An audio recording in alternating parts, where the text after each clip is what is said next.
सरफराज चौधरी कहते हैं कि इसको ले जाओ, इसकी तरीके से तफ्तीश करो। मुझे आज जितने ऑफिसर्स थे वहां पे, मुझे एक ऑफिसर आके दिखा दे, बता दे कि डक्की भाई ने हमें ये चीज नहीं थी दी, इसलिए हमने मारा है। वो तफ्तीश के अंदर इस जगह कोऑपरेट नहीं था कर रहा, इसलिए हमने मारा है। भाई जब आप गिल्टी नहीं हो, आपने कभी कोई 2 नंबरी नहीं की, देन वाई आप क्यों डर रहे थे? भाई आप लोग 2 नंबर बंदे थे, अरूब ने कुछ किया था, कसूर तो फिर आपका भी है ना। आप क्यों डर रहे थे? भाई मैंने जब एक काम ही नहीं किया, कोई गलत काम मैंने जिंदगी में नहीं किया, तो भाई मेरी तरफ से FIA छोड़ के मुझे CIA पकड़ने आ जाए अमेरिका से। चौधरी सरफराज साहब ने कहा इसको गालियां निकालो आप। यार ये तो के साथ यही सरफराज चौधरी था, यही ये जी वकील को बाहर निकाल ले जी, हमने इनके सामने नहीं कुछ करना। वो कहता है मैंने आवाज उठाई, यार वो बात फैल गई। वो कौन सा कोई वली अल्लाह डकी पाकिस्तान में बायनामा हो या दूसरा जो जितने भी हैं, क्या ये लीगल है कि इनलीगल है? इनलीगल है। तो इनलीगल है तो भाई तेरे अकाउंट में 9 करोड़ पे इनलीगल क्यों पड़ा हुआ था?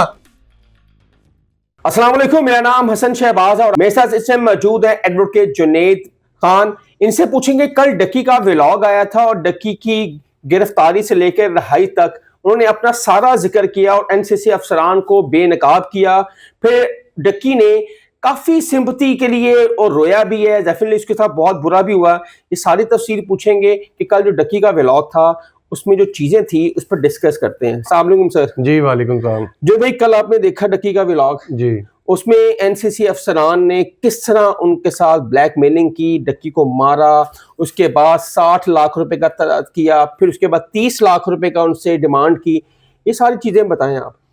भाई ये तो खाली डक्की नहीं, बहुत से लोगों के साथ मुख्तलिफ डिपार्टमेंट्स में जो काली भेड़े बैठी होती हैं, चौधरी सरफराज जैसी काली भेड़े हैं, ये जो जिन्हें उन्होंने महकमे से भी निकाल दिया हुआ है, ऐसे बहुत से महकमे हैं FIA में, पुलिस में, एंटी करप्शन में, इस तरह के बहुत से लोग हैं जो बजाय आपको रिलीफ देने के आपसे वो दिहाड़ी लगाने के चक्करों में होते हैं। बिल्कुल ऐसे ही। तो अदारे ठीक है होते हैं, लेकिन अदारों के अंदर जो ये लोग होते हैं ना, जो ये काम करने वाले लोग होते हैं, ये जो अफसरान बने होते हैं, जो कि हालांकि खादिम है, जो नौकर है, सरकारी नौकर है, वो खुदा बन जाते हैं और लोगों को इस तरह ब्लैकमेल कर रहे होते हैं।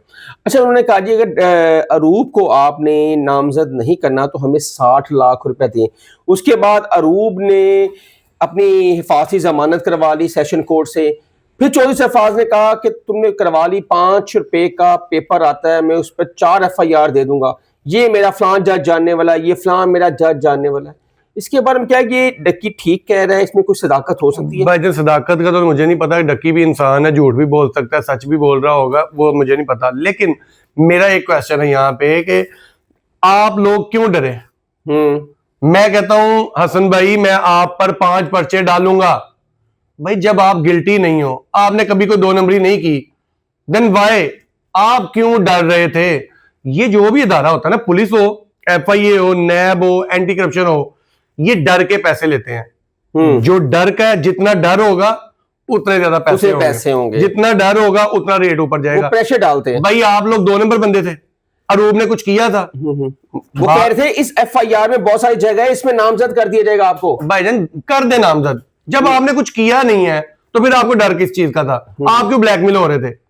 कसूर तो फिर आपका भी है ना, आप क्यों डर रहे थे? भाई मैंने जब एक काम ही नहीं किया, कोई गलत काम मैंने जिंदगी में नहीं किया, तो भाई मेरी तरफ से FIA छोड़ के मुझे CIA पकड़ने आ जाए अमेरिका से, भाई मैं क्लियर हूं, मैं क्लीन हैंड में हूं, मुझे कोई मसला नहीं है। नहीं, आप देखें ना, जब वो मुलजिम जो कभी किसी ने उसने थाना कचहरी नहीं देखा, आज तक ऐसे मामला में गिरफ्तार नहीं हुआ, डक्की को फर्स्ट चांस था उसका, वो तो उसको चपेड़ियां मारी, फिर 7 साल के बच्चे को दिखाया कि तुम इसका व्लॉग देखते हो, उसने हाँ जी।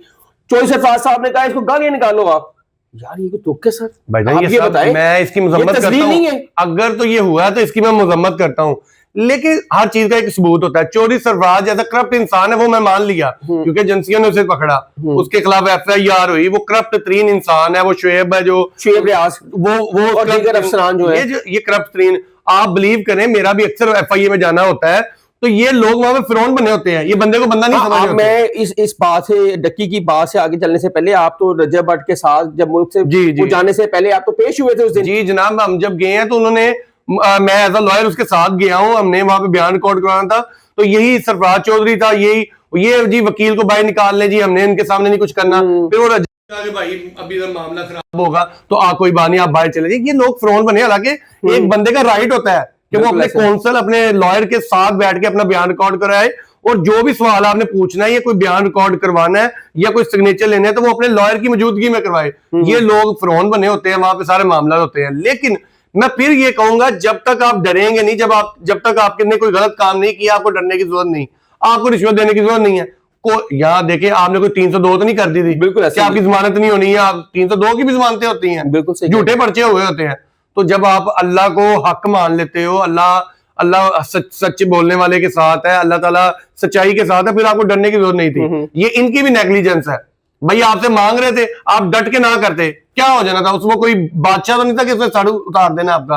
आपने भी देखा होगा कि चौधरी सरफराज साहब ने मुतद्दद अपने पॉडकास्ट इंटरव्यू में कहा $3,26,000 यूएसडी का।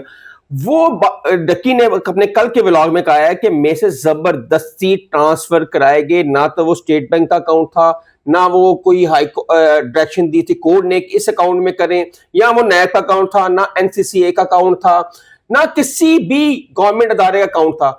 वो शुएब रियाज के अकाउंट में ट्रांसफर हुए। अच्छा, ये मेरी बात सुने, तकरीबन पाकिस्तानी 9 करोड़ बनता है। मैं बताता हूँ, ये अब डक्की ने कहा, लेकिन जब उन्होंने फर्ज मकबूजगी बना दी, यानी कि रिकवरी में डाल दिया, फिर वो सारी बातें बेबुनियाद हो जाती हैं। वो कहता है मैंने आवाज उठाई, यार ये वो बात फैल गई। वो कौन सा कोई वली अल्लाह डक्की कि डक्की ने कह दिया तो हमने मान लेना। मैं दोनों की साइड नहीं ले रहा, जो जहां पे गलत बात कर रहा है मैं उसकी बात कर रहा हूं कि डक्की ने कह दिया कि इन्होंने मेरे से ट्रांसफर कराया, ओके ट्रांसफर हो गए, ठीक है। इतनी बड़ी रकम नहीं आप खा सकते। ये कह रहा है ना 9 करोड़ रुपए उन्होंने लिया था मेरे अकाउंट से, अपने में ट्रांसफर किया। वो पागल है, वो कल को उन्हें नहीं पता कि यार ट्रांसफर की हिस्ट्री निकलती है कि किस अकाउंट में ट्रांसफर हुए। उन्होंने कहा था फंस नहीं सकता। अगर मामला ठीक हो जाते, सेटल हो जाते, मुझे 30 से 20% टोती करके दे देते वापस। यार वो मे भी वर्ड्स ये हो सकता था, ये तो मफरूजों पे बात है। उन्होंने रिकवरी डाल दी, इट्स मीन ये उन पे एलिगेशन नहीं आ सकता। हाँ, सवाल एक पैदा होता है। जी जी बिल्कुल। वो सवाल ये पैदा होता है कि डकी तेरे को 9 करोड़ रुपया तेरा ट्रेडिंग कितों आ गया? आपने मेरी बात सुनो, ट्रेडिंग पाकिस्तान में कई दफा, आपको भी अभी भी याद है, ये बायनामो इनलीगल किया हुआ है। उन्होंने कहा जनाब आप ट्रेड नहीं कर सकते, आप इसका बिजनेस नहीं कर सकते, इसे सेल परचेज नहीं कर सकते।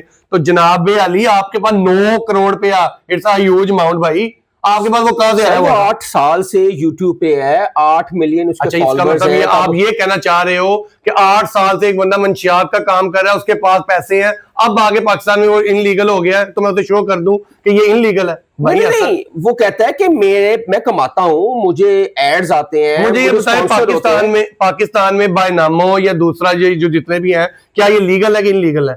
इनलीगल है। तो इनलीगल है, तो भाई तेरे अकाउंट में 9 करोड़ रुपए इनलीगल क्यों पड़ा हुआ था?